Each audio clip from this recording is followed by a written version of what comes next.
Bon, ça va les enfants? Bon, vous êtes prêts alors pour une histoire?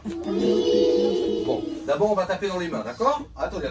On va écouter la musique et puis après on va taper dans les mains, d'accord? Allez, c'est parti.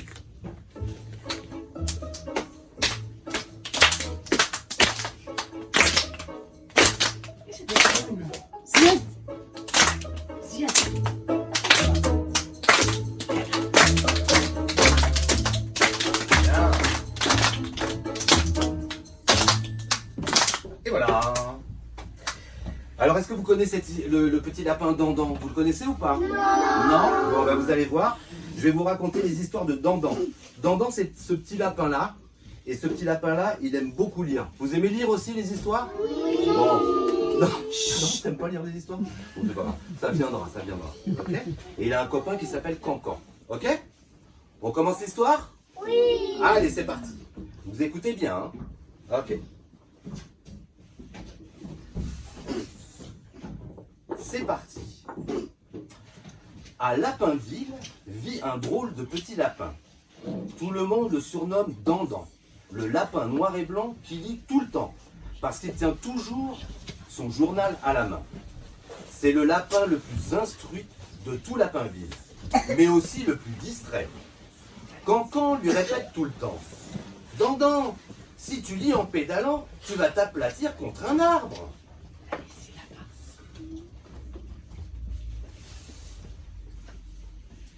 Mais Dandan n'écoute pas son ami et recommence dès le lendemain.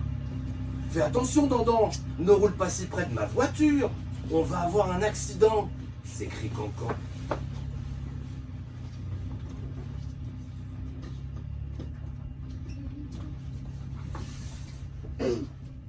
Plongé dans son journal, Dandan n'entend pas ses avertissements et finit par heurter la belle voiture décapotable de son ami.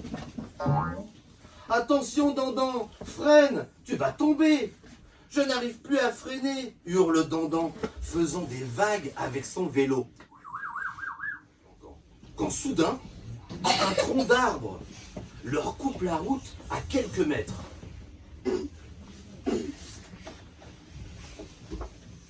Et patapouf! Dandan dérape sur le chemin de terre, bute sur une pierre et voltige jusqu'au tronc d'arbre.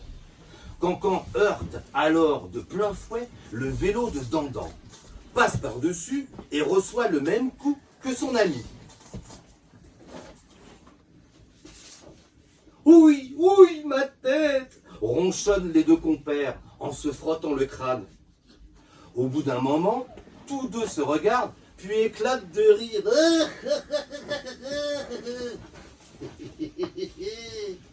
Soudain, la voix de Dandan l'extirpe de son rêve. Mon petit doigt me dit que tu meurs d'envie d'apprendre à lire.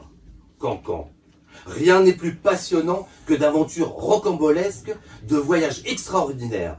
Regarde, le garage de Monsieur Frac pointe son nez. Ce n'est pas trop tôt. On est trempé jusqu'aux os, rouspète Cancan.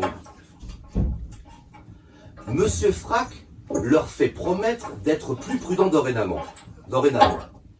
Je ferai au plus vite, mais il vaut mieux vous préparer à être patient. Peu importe. Cette journée a été si enrichissante, j'ai appris l'alphabet avec Dandan.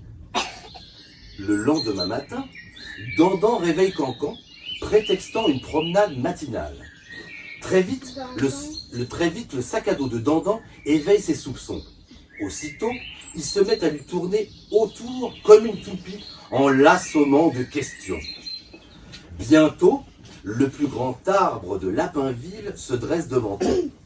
Dandan retire alors le cadeau de son sac et tout enjoué, le tend à Cancan. « Waouh! Un livre pour apprendre à lire au lapin !» s'émerveille-t-il.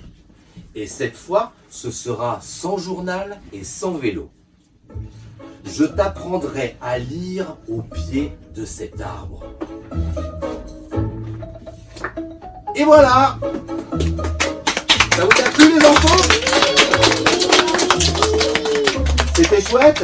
Oui. Vous avez compris? Oui. Bon, comment il s'appelle le lapin? Bien. Dandan, c'est ça? Bien. Et son copain s'appelle comment son copain? Non. Non. Quand? Quand. Exactement. Bravo. Tous ensemble. Vous pouvez le chanter là? C, D, E, F, G.